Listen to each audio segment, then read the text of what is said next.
Without a doubt, 2017 was the year of cryptocurrencies. But in a volatile market, there were amateurs piling in who had little to no real understanding of the underlying blockchain technology.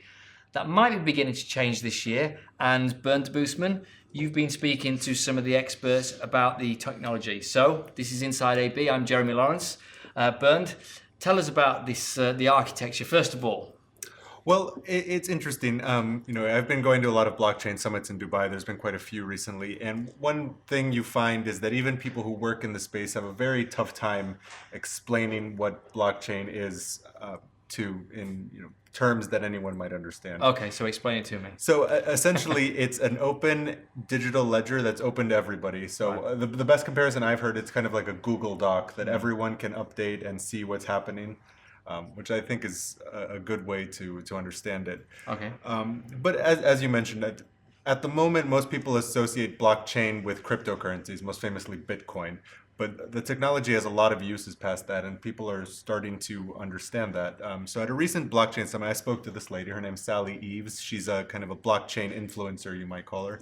And she said that now people are really looking for how blockchain will affect them in their daily lives. Of course, we don't all invest in cryptocurrencies.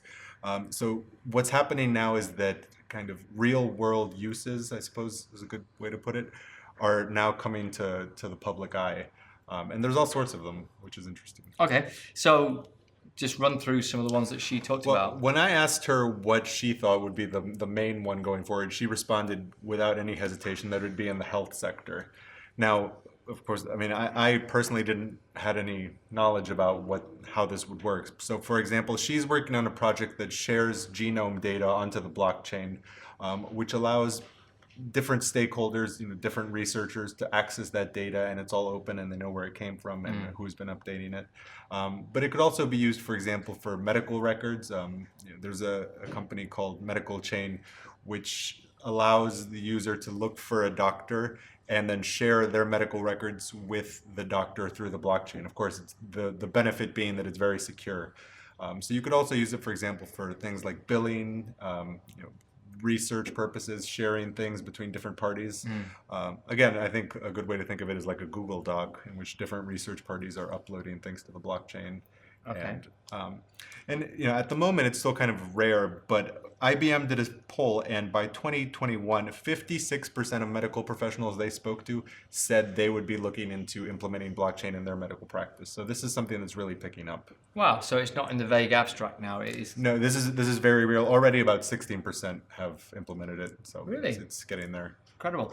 And I think humanitarian organizations are also... Yeah, that's another one I personally wasn't aware of, but the UN is looking at blockchain really quite intensely at the moment. They recently did a pilot project which kind of was a cryptocurrency-backed voucher system for Syrian refugees that are in Jordan. So they received these vouchers which are backed by cryptocurrencies on the blockchain, and they could trade that in for humanitarian supplies, let's say lentils, rice, etc., anything they need.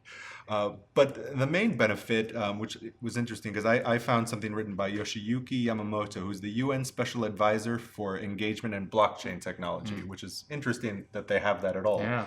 And he said, one of the major problems that's faced by humanitarian operations around the world is that there's a lot of corruption. A lot of things get lost in the process between, when humanitarian aid consignment is sent to when it gets delivered to the people who need it. Things are lost, there's spillage, like I said, there's a lot of corruption. And using the blockchain kind of eliminates that. So he said it could make distribution more efficient, and it might actually change the way we approach humanitarian operations, which I found fascinating, actually. Okay, so we're talking about a very new technology here and new applications. Dubai and the UAE have got on board, and they're coming up with official strategies for this already, I believe. They are. There's an official UAE blockchain strategy, and it's been, of course, pushed by His Highness Sheikh Mohammed. And I spoke to Mohammed Al-Seikhli, and he's the CEO of Arabian Chain, which is a Dubai-based blockchain startup. They have a cryptocurrency, but they also do smart contracts, which is a whole other use of blockchain. And he said that having Sheikh Mohammed encourage the use of blockchain kind of it serves as an encouragement almost. Of course, if someone works in blockchain and they see that a government as well known and advanced as Dubai's and the UAE's is endorsing blockchain, then that kind of gives it a certain amount of credibility to that helps the technology spread, I suppose. Great, great. So the conclusion seems to be that blockchain is going to be a part of our lives very soon, and in some cases already.